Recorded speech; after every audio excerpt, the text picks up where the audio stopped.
Alors, mon cher papy, tout d'abord, joyeux Noël de la part de Claire et moi. Donc, pour ton cadeau, on va te faire une lecture du Vieil homme et la mer de Ernest Hemingway, que papa nous a dit que tu aimais beaucoup.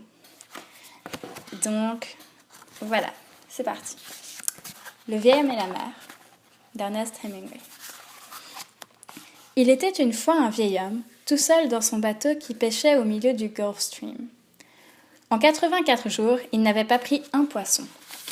Les 40 premiers jours, un jeune garçon l'accompagna, mais au bout de ce temps, les parents du jeune garçon déclarèrent que le vieux était décidément et sans remède salao, ce qui veut dire aussi guignard qu'on peut l'être.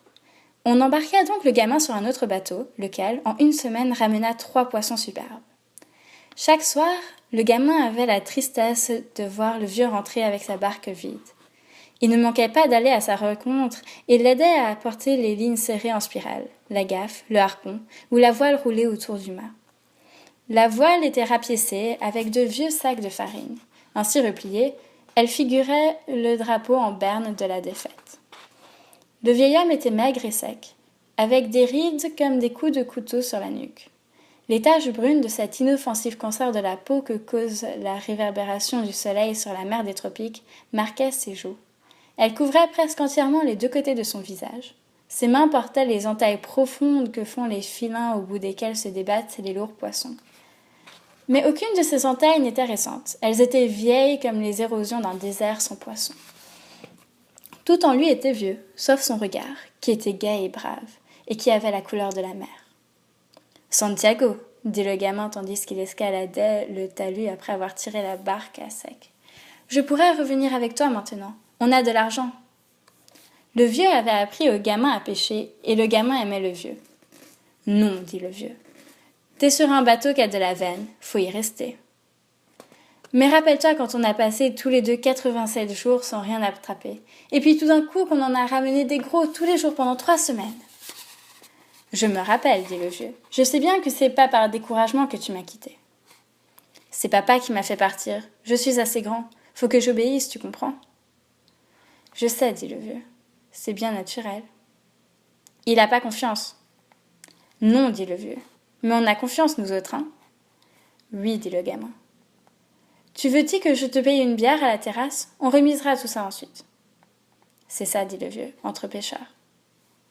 Ils s'assirent à la terrasse où la plupart des pêcheurs se moquèrent du vieux, mais cela ne l'irrita nullement. Les autres vieux le regardaient et se sentaient tristes.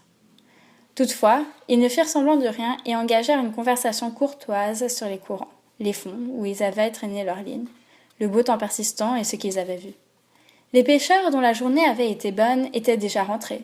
Leurs poissons ouverts étaient étalés sur 2 planches, que 4 hommes, un à chaque bout, portaient en vacillant jusqu'à la pêcherie. Le camion frigorifique viendrait chercher cette marchandise pour l'amener au marché de la Havane. Ceux qui avaient attrapé des requins les avaient livrés à l'usine à requins, de l'autre côté de la baie, où l'on pend les squales à un croc pour leur enlever le foie, leur couper les ailerons et les écorcher. Après quoi leur chair débitée en filet va au saloir. Quand le vent soufflait de l'est, l'odeur de l'usine à requins remplissait le bord. Ce jour-là, il n'en arrivait qu'un faible relent, car le vent, après avoir tourné au nord, était tombé. Il faisait bon au soleil sur la terrasse. « Santiago !» dit le gamin. « Quoi ?» dit le vieux. Il tenait son verre à la main et songeait aux jours anciens. « Veux-tu que j'aille te pêcher des sardines pour demain ?»« Non, va plutôt jouer au baseball. Je peux encore ramer et Rogelio lancera le filet. »« J'aimerais bien pourtant. Comme j'ai plus le droit de pêcher avec toi, alors je cherche à t'aider autrement. »« Tu m'as payé à boire, dit le vieux. T'es déjà un homme. »« Quel âge que j'avais quand tu m'as emmené dans un bateau pour la première fois ?»« T'avais 5 ans et t'as bien failli y rester. Tu te rappelles quand j'ai amené le poisson sans l'avoir assez fatigué et qu'il a manqué de démolir toute la boutique ?»« Tu penses que je me rappelle ? Il donnait des coups de queue et ça faisait un de ses raffus. Et puis le banc qui a cassé. Toi, tu flanquais des coups au poisson et puis tu as basculé à l'avant, en plein dans les paquets de lignes mouillées. Je sentais le bateau qui tremblait, je t'entendais cogner à toute force comme si tu coupais un arbre. Et puis je me rappelle l'odeur du sang qui était tellement fade. Tu te rappelles vraiment tout ça, ou bien c'est moi qui te l'ai raconté ? Je me rappelle tout ce qui s'est passé depuis la première fois qu'on est sortis ensemble. Le vieil homme le regarda de ses bons yeux confiants, pâlis par le soleil. Si t'étais mon fils, je t'emmènerais avec moi, et je risquerais le coup, dit-il. Mais t'as ton père et ta mère, et t'es dans un bateau qui a de la veine. Tu veux pas que je m'occupe des sardines? Je pourrais même trouver 4 appâts, je sais où. J'ai encore les miens d'aujourd'hui, je les ai mis au sel dans la caisse. Tu veux pas que je t'en apporte 4 frais? Rien qu'un, dit le vieux. Son espoir, sa confiance n'avaient jamais faibli, mais, à la fin, ça me nuisait comme une brise qui tombe. 2, insista le gamin. D'accord pour 2, dit le vieux. Tu les as pas volés au moins? Que je me gênerais, dit le gamin. Non, je les ai achetés, ceux-là. Merci, mon petit, dit le vieux. Quand le vieil homme avait-il atteint l'humilité? Il était bien trop simple pour le démêler. Mais il savait qu'il l'avait atteinte.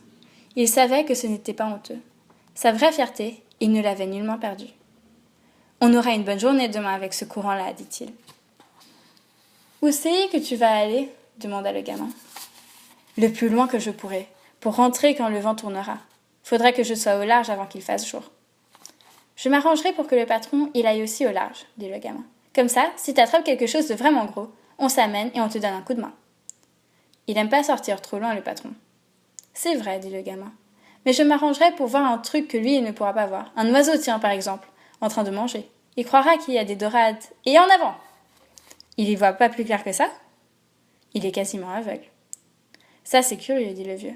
Pourtant, il a jamais pêché la tortue, ton patron. C'est ça qui vous tue les yeux. Mais toi, t'as pêché la tortue des années, du côté de la côte des moustiques et t'as de bons yeux. Je suis un drôle de bonhomme. Est-ce que tu crois que tu seras encore assez fort pour en ramener un vraiment gros? Il me semble. Et puis il y a des tas de feintes. Ramène toujours tes affûtueux à la maison, dit le gamin. Je prendrai un filet à sardines, comme ça je pourrai pêcher un coup. Ils ramassèrent les agrès de la barque. Le vieil homme avait le mât sur son épaule. Le gamin portait la caisse qui contenait les lignes brunes en tresse serrées, levées sur elles-mêmes, la gaffe et le harpon. Le seau aux appâts était sous l'appontement, à la poupe, ainsi que le gourdin qui servait à assommer les grands poissons quand ils étaient amenés à flanc de barque. Personne n'aurait rien chipé au vieux, mais c'était plus prudent de ranger la voile et les grosses lignes auxquelles la rosée ne valait rien. Les gens du pays, bien sûr, respectaient les affaires du vieux, mais il ne faut tenter personne avec une gaffe et un harpon abandonné dans un bateau. Ils marchèrent côte à côte jusqu'à la cabane du vieux, dont la porte était ouverte. Le vieux appuya contre le mur le mât entouré de sa voile. Le gamin déposa à côté la caisse et les autres objets. Le mât touchait presque au plafond de la cabane. Celle-ci, composée d'une seule pièce, était construite avec cette matière dure surnommée guano, et qui n'est autre qu'un assemblage d'écorce de palmier royal. Elle contenait une table et une chaise. On faisait la cuisine sur un réchaud à charbon de bois posé à même le sol en terre battue. Sur les parois brunes, où pointaient çà et là les feuilles aplaties du guano à la fibre résistante, étaient fixées 2 gravures en couleur, le Sacré-Cœur de Jésus et la Vierge de Cobre. C'étaient des souvenirs de sa femme. Le mur autrefois s'ornait d'une photographie en couleur de l'épouse elle-même, mais le vieux, quand il la regardait, se sentait encore plus seul. Il l'avait rangée sur l'étagère du coin, sous sa chemise de rechange. « Qu'est-ce que t'as à manger ?» demanda le gamin. « Une potée de riz au safran avec du poisson. T'en veux ?»« Non, je mangerai à la maison. Tu veux-tu que je fasse du feu ?»« Non, j'en ferai plus tard.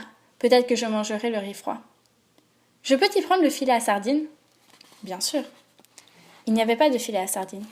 Le gamin se rappelait fort bien l'époque où il avait été vendu. Mais il jouait cette petite comédie tous les jours. Il n'y avait pas davantage de riz au safran ni de poisson. 85, c'est un bon chiffre, dit le vieux. Qu'est-ce que tu dirais si tu me voyais en ramener un qui pèserait 1 demi-tonne dans ma frégate? Je prends le filet et je vas aux sardines. Pourquoi tu t'assoirais pas au soleil devant la porte? C'est ça, je vais lire la page de baseball dans le journal d'hier. Le gamin ne savait pas si le journal d'hier faisait partie de la comédie, mais le vieux alla le tirer de dessous son lit. C'est Perico qui me l'a donné à la bodega, dit-il en manière d'explication. Je reviendrai quand j'aurai les sardines. Je mettrai les tiennes et les miennes dans la glace, et demain matin on partage. Quand je me ramènerai, tu me raconteras tout ce qu'il y a sur le baseball. Les Yankees peuvent pas perdre. Moi j'ai peur des Indiens de Cleveland. Aie confiance dans les Yankees, mon enfant. Pense au grand DiMaggio. J'ai peur à la fois des Tigres de Détroit et des Indiens de Cleveland. Méfie-toi, tu vas bientôt avoir peur des Rouges de Cincinnati et des Bas Blancs de Chicago. Tu potasses la question, hein? Et puis tu me racontes tout quand je reviens. Tu crois pas qu'on devrait acheter un billet de loterie qui se termine par 85 ? Demain, c'est le 85e jour. C'est une idée, dit le gamin. Mais qu'est-ce que tu dirais du 87 de ton fameux poisson ? Ces choses-là n'arrivent pas 2 fois. Crois-tu que tu pourras trouver un 85 ? Je pourrais en commander un. Un 10e, ça fait 2,5 $. Et qui sait qu'on va les emprunter ? Bah, c'est pas dur. Je trouverai toujours bien 2,5 $. Moi aussi peut-être, mais j'essaye de pas emprunter. Tu commences par emprunter et bientôt te voilà mendiant. Couvre-toi bien, grand-père, dit le gamin. Oublie pas qu'on est en septembre. Le mois des grands poissons, dit le vieux. N'importe qui peut se faire pêcheur en mai. Allez, je m'occupe des sardines, dit le gamin. Quand le jeune garçon revint, le vieux dormait dans son fauteuil et le soleil était couché. Le jeune garçon enleva du lit la vieille couverture militaire et la disposa par-dessus le dossier du fauteuil sur les épaules du vieux. C'étaient de curieuses épaules, puissantes en dépit de la vieillesse. Le cou aussi conservait de la force. On en voyait moins les stries dans cette posture de sommeil qui maintenait la tête penchée en avant. La chemise du vieux avait tellement de pièces qu'elle ressemblait à la voile de sa barque. Ces pièces avaient pris en se fanant 1000 teintes variées. La tête, elle, était très vieille. Ce visage aux yeux fermés n'avait plus l'air vivant. Le journal était étalé sur les genoux du vieux. Le poids de son bras le défendait contre la brise du soir. Le vieux était pieds nus. Le gamin le laissa à son somme et s'absenta de nouveau. Quand il revint, le vieux dormait toujours. « Réveille-toi, grand-père !» dit le gamin en posant la main sur le genou du vieux. Le vieux ouvrit les paupières et mit un bon moment à sortir des profondeurs de son rêve. Puis il sourit. « Qu'est-ce que c'est que t'as là ?» demanda-t-il. « Le dîner, dit le gamin. On va dîner. »« J'ai pas bien faim. »« Allez, viens manger. Tu peux pas aller pêcher si tu manges rien. »« Ça m'est déjà arrivé, dit le vieux en se levant et en repliant le journal. Il commença à plier la couverture. « Garde la couverture sur toi, dit le gamin. Tant que je serai vivant, t'iras pas à la pêche le ventre vide. »« Bon, tâche de vivre longtemps et de prendre soin de toi, dit le vieil homme. Qu'est-ce que tu nous offres ? » Des haricots noirs avec du riz, des bananes frites et du ragoût. Le gamin avait été chercher tout cela à la terrasse et le rapportait dans une gamelle. Les couteaux, fourchettes et cuillers, pour les deux, étaient dans sa poche, enveloppés de serviettes en papier. « Qui c'est qui t'a donné tout ça ? » ?»« Martin, le patron. »« Faudra que je le remercie. »« T'as pas besoin, dit le gamin. Je l'ai déjà remercié. »« J'y donnerai les filets de dessous d'un grand poisson, dit le vieux. Est-ce qu'il nous a déjà donné des choses comme aujourd'hui ? » ?»« Je crois. »« Alors les filets de dessous, ça suffit pas. Je lui donnerai davantage. Il est généreux, cet homme-là. » Il y a aussi 2 bouteilles de bière. Moi, j'aime mieux la bière en boîte. Je sais bien, mais celle-là, elle est en bouteille. C'est de la bière à tuer. Je lui rapporterai les bouteilles vides. T'es bien gentil, dit le vieux. Alors, c'est qu'on mange ? Je te l'ai déjà proposé, dit le gamin avec douceur. Je voulais pas ouvrir la gamelle avant que t'en aies envie, tu comprends ? Ben, je suis prêt maintenant, dit le vieux. Fallait seulement le temps de me laver. De te laver où ? Se demanda le gamin. La fontaine publique était à 2 rues de là. Faudra que je lui apporte de l'eau, songea le gamin, et du savon, et une bonne serviette. Je pense vraiment à rien. Faudra lui trouver aussi une autre chemise et un patelot pour l'hiver, et puis des chaussures, et puis une autre couverture. Il est fameux ton ragoût, dit le vieux. Alors le baseball, demanda le gamin. Dans le match de l'American League, c'est les Yankees. Je te l'avais-il pas dit ? Dit le vieux joyeusement. Aujourd'hui, ils ont perdu, dit le gamin. Ça veut rien dire. Le grand DiMaggio, il a retrouvé sa forme. Il y a d'autres joueurs dans l'équipe. C'est une affaire entendue, mais c'est lui qui compte. Dans l'autre match entre Brooklyn et Philadelphie, moi je parie que c'est Brooklyn qui gagne. Je pense toujours à Dick Sisler. Dans le vieux parc, il te réussissait de ses coups. J'ai jamais vu quelqu'un lancer la balle comme ça, aussi loin. Tu te rappelles quand il venait à la terrasse ? Je l'aurais bien emmené à la pêche, moi, mais question de lui demander, j'ai pas osé. Et toi, pour lui dire, t'étais pas plus courageux que moi. Je sais, on a eu rudement tort. Peut-être qu'il serait venu avec nous. Tu te rends compte, un souvenir comme ça ? Ce que j'aimerais emmener le grand DiMaggio à la pêche, dit le vieux. Son père paraît que c'était un pêcheur aussi. Il était pauvre comme nous, si ça se trouve. Il comprendrait. Le père du grand Sisler, il a jamais été pauvre. La preuve, c'est qu'il jouait déjà dans les grands matchs quand il avait mon âge, le père. Quand j'avais ton âge, moi, je grimpais au mât d'un bateau à voile qui faisait les côtes d'Afrique et j'ai vu des lions le soir sur les plages. Je sais, tu m'as raconté. On parle de l'Afrique ou du baseball ? Plutôt du baseball, dit le gamin. Dis-moi, et le grand John G. McGraw ? L'enfant disait Iota pour J. Lui aussi, il venait souvent à la terrasse dans le temps. Mais il était grossier et bagarreur, avec ça qu'on pouvait plus le tenir quand il avait bu. Il s'intéressait aux courses, au moins autant qu'au baseball. En tout cas, il avait toujours les poches pleines de listes de chevaux, et il disait souvent des noms de chevaux au téléphone. C'était un grand organisateur, dit le gamin. Mon père, il pense que c'était le plus grand de tous. C'est parce qu'il venait ici plus souvent que les autres, dit le vieux. Si Durocher avait continué à venir ici tous les ans, ton père aurait trouvé que c'était lui le plus grand organisateur. À ton avis, qui est le plus grand organisateur, Luc ou Mike Gonzalez? Je crois qu'ils se valent. Et le meilleur pêcheur, c'est toi. Non, il y en a des meilleurs. Qui va, dit le gamin. Il y a beaucoup de bons pêcheurs, et puis il y a des très grands pêcheurs. Mais il n'y en a qu'un comme toi. Merci petit, tu me fais bien plaisir. J'espère que je ne rencontrerai jamais un poisson tellement costaud qu'il te fasse mentir. Si t'es aussi costaud que tu le dis, ce poisson-là, il n'existe pas. Peut-être que je suis pas aussi costaud que ça, dit le vieux. Mais je connais des tas de trucs, et je suis têtu. Tu devrais te coucher maintenant pour être d'attaque demain. Je vais rapporter tout ça à la terrasse. Eh bien alors bonsoir, je te réveillerai demain matin. C'est toi qui es mon réveil matin, dit le gamin. Moi, c'est mon âge qui est mon réveil matin, dit le vieux. Pourquoi que les vieux se réveillent tôt? C'est pour avoir des jours plus longs? Je sais pas, dit le gamin. Tout ce que je sais, c'est qu'à mon âge, à moi, on dort tard et qu'on a du mal à se réveiller. Je me souviens encore de ce temps-là, dit le vieux. Je te réveillerai bien alors. J'aime pas quand c'est lui qui me réveille. Ça me donne l'impression d'être son inférieur. Je sais. Dors bien, grand-père. L'enfant s'en alla. Ils avaient dîné sans lumière. Le vieux enleva son pantalon et se coucha dans l'obscurité. Il roula le pantalon en boule, le bourra de journaux, et s'en fit un oreiller. Il s'entoura de la couverture et s'allongea sur d'autres vieux journaux qui couvraient le sommier du lit. Bientôt endormi, il rêva de l'Afrique de sa jeunesse. Des longues plages dorées, des plages éclatantes, si éclatantes qu'elles font mal aux yeux, des caps altiers, des grandes montagnes brunes. Toutes ces nuits, il les passait sur cette côte africaine. Le mugissement des vagues emplissait ses rêves, et il voyait les pirogues des nègres courir sur les brisants. L'odeur de goudron et d'étoupe que l'on sent sur les ponts de bateaux parfumait son sommeil. À l'aurore, c'est l'odeur même de l'Afrique que la brise de terre lui apportait. Généralement, quand il sentait la brise de la terre, il s'éveillait, s'habillait et allait secouer le gamin. Mais cette nuit-là, l'odeur de brise de terre vint très tôt. Trop tôt, pensa-t-il au milieu de son rêve. Il continua à dormir pour voir les blancs pics des îles surgir de la mer. Il vit ensuite les ports et les rades des îles Canaries.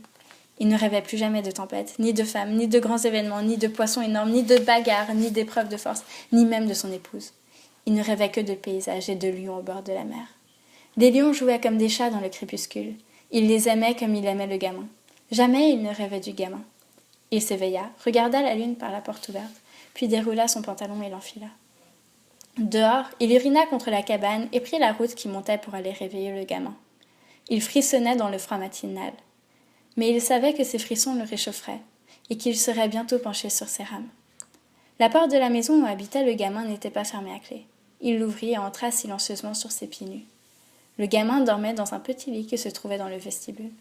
Le vieux l'aperçut nettement à la clarté de la lune pâlissante.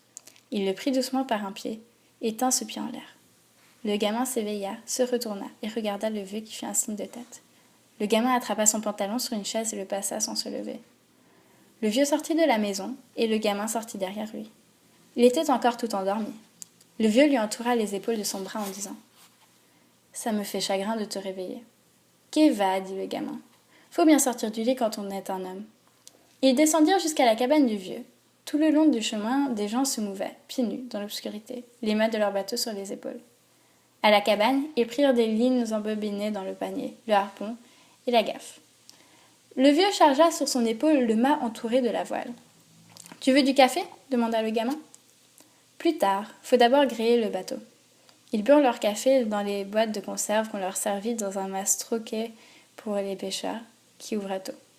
« As-tu bien dormi, grand-père » demanda le gamin. Il avait du mal à se dégager de son sommeil. Il commençait à peine à se réveiller. « Très bien, Manolin, » répondit le vieux. « J'ai très confiance aujourd'hui. »« Moi aussi, » dit le gamin. « Bon, maintenant, faut que j'aille chercher tes sardines et les miennes, et puis tes appâts frais. Chez nous, le patron apporte les agrès lui-même. Personne n'a le droit de toucher à rien. »« Chacun sa manière, » dit le vieux. « Moi, tu n'avais pas 5 ans, je te laissais porter n'importe quoi. »« Je sais, » dit le gamin. « Je reviens tout de suite. Prends encore un café. Ici, ils nous font crédit. » Pieds nus sur les rochers de corail, il se dirigea vers la glacière principale où l'on gardait les appâts. Le vieux but son café à petits coups. C'était tout ce qu'il prendrait jusqu'au soir et il savait qu'il en avait besoin. Depuis longtemps déjà, manger l'ennuyait. Il n'emportait jamais de casse-croûte. Il avait une bouteille d'eau à l'avant de la barque. Cela suffisait pour toute la journée. Le gamin revint avec les sardines et les 2 appâts enveloppés dans du papier de journal. Ils s'engagèrent dans le sentier qui descendait jusqu'à la barque, enfonçant leurs pieds dans le sable caillouteux, puis ils soulevèrent la barque et la firent glisser dans l'eau. « Bonne chance, grand-père !»« Bonne chance à toi, dit le vieux. » Il enfila dans les tolets les garnitures de la corde des rames et, se penchant en avant pour faire levier sur les pales plongées dans l'eau, il commença à ramer et gagna dans le noir la sortie du port. Il y avait d'autres barques, venues d'autres baies, qui se dirigeaient de même vers le large. Le vieux entendait le bruit des avirons qui frappaient et repoussaient l'eau. Toutefois, il ne distinguait rien, car la lune était descendue derrière les collines. Parfois, on entendait parler dans un bateau. Mais la plupart des embarcations étaient silencieuses, à part le bruit des rames. Passées les limites du port, on se dispersa et chacun se dirigea vers le coin d'océan où il espérait trouver du poisson. Le vieux savait qu'il irait très loin. Il laissait derrière lui le parfum de la terre. Chaque coup de rame l'enfonçait dans l'odeur matinale et pure de l'océan. Dans l'eau, il voyait les algues phosphorescentes du Gulf Stream. Il passait au-dessus de cette région marine que les pêcheurs appellent le Grand Puits, à cause d'une brusque dépression de 1500 mètres, où le poisson pullule, attiré par les tourbillons que produit le choc du courant contre les murailles abruptes du fond de la mer. Il y avait des bancs de crevettes et de sardines, parfois même des colonies de seiches dans les trous les plus profonds. La nuit, tout cela montait à la surface et servait de nourriture aux poissons errants. Dans l'obscurité, le vieux devinait l'aube. Il entendait en ramant les vibrations des poissons volants qui jaillissaient de l'eau, le sifflement de leurs ailes raides quand ils s'élançaient dans la nuit. Il aimait beaucoup les poissons volants, c'étaient, pour ainsi dire, ses seuls amis sur l'océan. Les oiseaux lui faisaient pitié, les hirondelles de mer surtout, si délicates dans leur sombre plumage, qui volent et guettent sans trêve et presque toujours en vain. Les oiseaux, ils ont la vie plus dure que nous autres, pensait-il, à part les pies voleuses et les gros rapaces. En voilà une idée de faire des petites bêtes mignonnes, fragiles, comme des hirondelles de mer, quand l'océan c'est tellement brutal. C'est beau l'océan, c'est gentil, mais ça peut devenir brutal, bougrement brutal en un clin d'œil. Ces petits oiseaux-là qui volent, qui plongent, qui chassent avec leur petite voix triste, c'est trop délicat pour l'océan. Il appelait l'océan la mar, qui est le nom que les gens lui donnent en espagnol quand ils l'aiment. On le couvre aussi d'un jour parfois, mais cela est toujours mieux au féminin, comme s'il s'agissait d'une femme. Quelques pêcheurs, parmi les plus jeunes, ceux qui emploient des bouées en guise de flotteurs pour leurs lignes et qui ont des bateaux à moteur, achetés à l'époque où les foies de requins se vendaient très cher, parlent de l'océan en disant El Mar, qui est masculin. Ils en font un adversaire, un lieu, même un ennemi. Mais pour le vieux, l'océan c'était toujours la mar, quelque chose qui dispense ou refuse de grande valeur. Et si la mar se conduit comme une folle ou comme une mégère, c'est parce qu'elle ne peut pas faire autrement. La lune la tourne boule comme une femme. Il ramait toujours. Cela ne lui demandait aucun effort, parce qu'il gardait bien sa vitesse et parce que la surface de l'océan était lisse, sauf quelques rides produites par le courant de temps à autre. Le courant faisait le tiers de la besogne. Quand le jour pointa, le vieux avait parcouru plus de chemin qu'il ne l'espérait. J'ai travaillé les grands fonds pendant 1 semaine et j'ai rien attrapé, songeait-il. Aujourd'hui, je vais travailler du côté des bancs de bonite et d'albicore. Peut-être bien que j'en dénicherai un grand par là. Avant qu'il fît tout à fait jour, il avait posé ses appâts. Le courant le portait. Il avait laissé filer un des appâts à 40 toises de profondeur. Le second était à 77 toises. Le troisième et le quatrième se promenaient au fond de l'eau bleue, à 100 et 120 toises. Chaque appât a été suspendu la tête en bas. Le corps de l'hameçon à l'intérieur du poisson amorce, bien attaché, solidement cousu, les parties saillantes courbes et pointes, recouvertes de sardines fraîches. Les sardines, enfilées à travers les 2 yeux, formaient une sorte de guirlande qui recouvrait l'acier. Pas 1 millimètre d'hameçon qui ne fût, pour un grand poisson, d'une odeur agréable et d'un goût appétissant. Le gamin lui avait donné 2 de ces petits thons qu'on appelle albicores. Le vieux les avait attachés aux 2 lignes de fond, qu'il tendait comme des plombs. Aux 2 autres, il avait mis un gros runner bleu et un brocheton jaune, qui avait déjà servi mais qui était encore en fort bon état. De toute façon, les exquises sardines étaient là pour leur donner du bouquet et de l'attrait. Chaque ligne, de l'épaisseur d'un gros crayon, était nouée autour d'une légère badine en bois vert. Le moindre choc, la moindre touche sur l'appât faisait plonger la badine. Le vieux tenait en réserve 2 rouleaux de lignes de 40 toises chacun, qui pouvaient s'ajouter en cas de besoin aux lignes de secours, si bien que, pour un poisson, on avait plus de 300 toises à laisser filer. Pour le moment, l'homme surveillait la position des 3 badines le long de la barque et ramait doucement afin de maintenir les lignes bien verticales et tendues jusqu'à leur profondeur respective. Il faisait tout à fait jour maintenant. D'une minute à l'autre, le soleil allait apparaître. Il émergea des flots et le vieux aperçut les autres barques au ras de l'eau, pas bien loin de la côte, posées çà et là sur la tranche du courant. Puis le soleil prit de la force, ses rayons incendièrent la mer. Quand il se dégagea tout à fait de l'horizon, sa réflexion sur le miroir liquide frappa l'homme en plein dans les yeux. Cela lui fit très mal et il continua à ramer en détournant la tête. Du regard, il suivait ces lignes qui plongeaient tout droit dans les sombres abîmes aquatiques. Il savait les maintenir plus droites que quiconque. À chaque niveau dans les ténèbres du courant, il y avait un appât à l'endroit exact qu'il avait choisi. Les autres pêcheurs laissaient leurs appâts dériver dans le courant et faisaient sur leur emplacement des erreurs de 40 toises. Pourtant, pensait le vieux, je les maintiens à la profondeur qu'il faut, mais voilà, j'ai plus jamais de vanne. Et qui sait, aujourd'hui peut-être, tout recommence tous les jours. C'est très bien d'avoir de la veine, mais j'aime encore mieux faire ce qu'il faut. Alors quand la veine arrive, on est fin prêt. Le soleil montait depuis 2 heures, et le vieux n'avait plus aussi mal aux yeux quand il regardait vers le devant. 3 barques seulement restaient en vue. Elles paraissaient très basses sur l'eau, très proches du rivage. Ça a été comme ça toute ma vie. Le soleil me fait mal aux yeux le matin, pensait le vieux. N'empêche qu'ils sont encore solides. Le soir, je peux le regarder en face le soleil, et je vois même pas de taches noires. Et il est plus fort à cette heure-là. Mais le matin, ça fait bougrement mal. En face de lui, un aigle de mer aux longues ailes noires traçait des cercles dans le ciel. L'oiseau fonça brusquement, porté de biais sur ses ailes en triangle, puis recommença à tourner en rond. Il a fini de chercher, dit le vieux à haute voix. Il a repéré quelque chose. Avec une régulière lenteur, il rama vers l'endroit au-dessus duquel l'oiseau décrivait ses ronds. Il ne se hâtait pas, il prenait soin de maintenir ses lignes verticales et tendues. Toutefois, il allait un peu plus vite que le courant. Quoiqu'il continuât à pêcher selon les règles, son allure était plus rapide que s'il n'y avait pas eu d'oiseau. L'aigle s'éleva dans l'air, puis recommença à planer et à tourner. Brusquement, il fondit. Le vieux aperçut des poissons volants qui jaillissaient hors de l'eau et jouaient désespérément des ailes à la surface. « Des dorades !» dit le vieux à haute voix. « Et des grosses !» Il amena ses rames et prit une petite ligne rangée sous l'avant. Elle avait une base métallique et un hameçon de grosseur moyenne, auquel il accrocha une sardine. Il la laissa filer par-dessus bord, puis la fixa à une des chevilles de l'arrière. Ensuite, il amorça une autre ligne à l'avant, mais la laissa lever dans l'ombre sous le petit appontement. L'oiseau noir aux longues ailes rasait maintenant presque l'eau. Le vieux, sans le quitter des yeux, recommença à ramer. L'oiseau, oblique, fondit de nouveau sur les poissons volants et battit follement des ailes, mais sans résultat. Les dorades, à toute vitesse, suivaient sous l'eau le vol des poissons en déroute. Elles les attendaient à leur retombée. Le vieux observait les vagues qu'elles soulevaient. « C'est un gros banc de dorades, pensa-t-il. Il y en a partout. Les poissons n'ont pas beaucoup de chance de s'en tirer.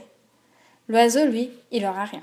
Les poissons volants, c'est trop gros pour lui, et puis ça va trop vite. » Il contemplait les poissons volants qui sautaient à tout instant hors de l'eau et les vains efforts de l'oiseau pour en saisir un. « Ce banc-là, il se débine, pensa-t-il. Trop vite pour moi, et puis trop loin. Peut-être bien que je pourrais en piquer une qui sera à la traîne. Peut-être bien que mon grand poisson se balade derrière elle. Ce grand poisson-là, faut bien qu'il soit quelque part tout de même. » Au-dessus de la côte, les nuages s'étaient mis à ressembler à des montagnes. On ne voyait plus de la terre qu'une longue ligne verte, se détachant sur des collines bleutées. L'eau était devenue d'un bleu sombre, si sombre qu'elle paraissait violette. Le vieux apercevait des taches rouges de plancton au fond de cette obscurité où le soleil mettait des clartés étranges. Les lignes plongeaient tout droit et se perdaient dans les profondeurs. Le plancton le réjouit, cela signifiait abondance de poissons. Le soleil était assez haut et ses clartés étranges dans la mer présageaient du beau temps, de même que la forme des nuages au-dessus de la côte. Cependant, l'oiseau était devenu presque invisible et rien ne se montrait à la surface, si ce n'est quelques bouquets d'herbes des sargasses, d'un jaune décoloré, et le sac rubescent, gélatineux, irisé d'une méduse qui flottait tout près du bateau. Elle se mit de flanc, puis se redressa. Elle flottait aussi gaiement qu'une bulle de savon. Ses filaments pourpres, longs d'1 mètre, la suivaient, semblables à quelques traînes perfides. Aguamala, dit le vieux. Putain, va. Sans lâcher ses avirons, il se pencha légèrement pour observer de petits poissons qui nageaient sous l'ombre du mollusque à la dérive. Ils étaient du même rouge que les filaments onduleux, entre lesquels il circulait sans danger. Le poison de la méduse n'affecte que l'homme. Qu'un filament se trouva arraché par une ligne et tomba, pourpre et gluant, sur la main ou le bras du vieux. De vilaines cloques et des plaies se formaient aussitôt. La brûlure de la guamala est aussi douloureuse qu'un coup de fouet. Les méduses irisées étaient charmantes, mais c'étaient les choses les plus traîtresses de la mer, et le vieux était content quand il voyait les grosses tortues les dévorer. Dès qu'elles les apercevaient, les tortues les attaquaient de front en fermant les yeux, afin d'être protégées entièrement, puis les gobaient, filaments et tout. Le vieux adorait voir les tortues manger les méduses. Il prenait de même grand plaisir à les écraser sur la plage après la tempête, à entendre leur éclatement quand il posait sur elles ses pieds, dont la plante était dure comme de la corne. Il aimait particulièrement les tortues vertes et les tortues à bec de faucon, si élégantes, si rapides et d'un tel prix. En revanche, il n'avait qu'un amical mépris pour ces idiotes de tortues lourdeaux à l'armure jaune, qui s'accouplent dans les postures les plus bizarres et qui avalent si gaillardement les méduses en fermant les yeux. Bien qu'il eût pêché la tortue pendant plusieurs années, il n'était pas insensible à la condition de cet animal. Il plaignait toutes les tortues, même les grosses à dos en coffre, qui avaient la taille de sa barque et pesaient une demi-tonne. Les gens n'ont pas de pitié pour les tortues, sous prétexte qu'un cœur de tortue continue à battre des heures après qu'elle a été ouverte et vidée. Le vieux songeait « J'ai un cœur tout pareil au cœur des tortues, et mes mains, mes pieds, sont comme les leurs. » Ils mangeaient leurs œufs blancs pour se donner de la force. Il en mangeait pendant tout le mois de mai, afin d'être fort en septembre et en octobre, quand vient vraiment le gros poisson. De même, il buvait chaque jour un verre d'huile de foie de requin. Il y en avait un bidon en permanence dans le hangar où la plupart des pêcheurs rangeaient leurs agrès. Cette huile était à leur disposition. Ils en trouvaient le goût abominable. Mais avaler ce breuvage était-il plus difficile que de se lever en pleine nuit comme il le faisait ? En outre, c'est un excellent remède contre le rhume et la grippe. C'était aussi bon pour les yeux. Le vieux scruta le ciel et vit l'oiseau qui recommençait à tourner en rond. « Il a trouvé du poisson, dit-il à voix haute. Or, nul poisson volant ne fendait l'air et il n'y avait pas de menu fretin aux alentours. Mais tandis que le vieux guettait, il vit un thon de petite taille sauter, se retourner et piquer dans l'eau la tête la première. Le thon avait brillé comme de l'argent au soleil. Dès qu'il fut retombé, un autre thon sauta, puis un autre encore. Et bientôt, ce ne fut plus qu'une multitude de bonds désordonnés, de bouillonnements d'eau, de longues trajectoires vers l'appât. Les thons l'entouraient de toutes parts. « Si ces bougres-là ne se pressent pas trop, je vais leur rentrer en plein dedans, » pensa le vieux. Les évolutions du banc de thon produisaient beaucoup d'écume. L'oiseau fondit soudain et plongea pour attraper le menu fretin qui, dans sa frayeur, cherchait refuge à la surface. « Cet oiseau-là, c'est un sacré atout, » dit le vieux. Au même moment, la ligne de l'avant se tendit sous son pied, qu'il avait passé dans une boucle du fil. Il lâcha les rames, attrapa la ligne et commença à tirer. À l'autre bout, un petit thon donnait des secousses. À mesure que le vieux tirait, les secousses augmentaient. Enfin, il aperçut dans l'eau le dos bleu et les flancs dorés du poisson, qu'il souleva par-dessus bord et jeta dans le bateau. Dur et luisant comme un obus, le thon atterrit à l'arrière en plein soleil. Il ouvrait d'immenses yeux stupides et martelait frénétiquement, de sa queue mince et agile, le fond de la barque. Il étouffait. Par pitié, le vieux l'assomma et d'un coup de pied, la bête était encore agitée de soubresauts, l'envoya dans un recoin d'ombre sous la poupe. Un albicore, dit-il tout haut, ça fera un appât épatant. Il fait bien ses 9 livres. À quelle époque au juste avait-il commencé à parler tout seul ? Il ne s'en souvenait pas. Autrefois, il chantait. Il chantait la nuit quand il prenait son quart au gouvernail, sur les côtes de pêche ou les bateaux à tortues. C'est probablement quand le gamin l'avait quitté qu'il s'était mis à parler tout seul. Mais il n'en était pas sûr. Au temps où le gamin et lui allaient à la pêche ensemble, ils ne se disaient que ce qui était nécessaire. Ils parlaient la nuit, ou bien quand ils étaient pris par un grain. En mer, il ne faut dire aucune parole inutile. Le vieux en avait toujours jugé ainsi et il observait le silence. Mais à présent, il donnait très souvent une voix à ses pensées. Aussi bien il n'y avait plus personne qu'elles eussent pu s'ennuyer. Si les gens m'entendaient causer comme ça tout seul, ils croiraient que je suis ma boule, dit-il à voix haute. Mais du moment que je ne suis pas ma boule, ça m'est égal. Sans compter que les riches, ils ont des TSF dans leur bateau pour leur tenir compagnie et pour leur raconter le baseball. C'est pas le moment de s'occuper de baseball, songea-t-il. C'est le moment de penser à autre chose. Rien qu'une. La chose pourquoi je suis né. Des fois qu'il y en aurait un gros dans les environs de ce banc-là. J'ai tout juste piqué un feignant albicore qui cherchait son manger. Il se cavale au diable en vitesse Tout ce qui montre le museau à la surface aujourd'hui fiche le camp au nord-est. L'heure y serait-il pour quelque chose? Ou c'est le temps qui change? Alors voilà, papy, la première partie est terminée. Donc, place à la deuxième.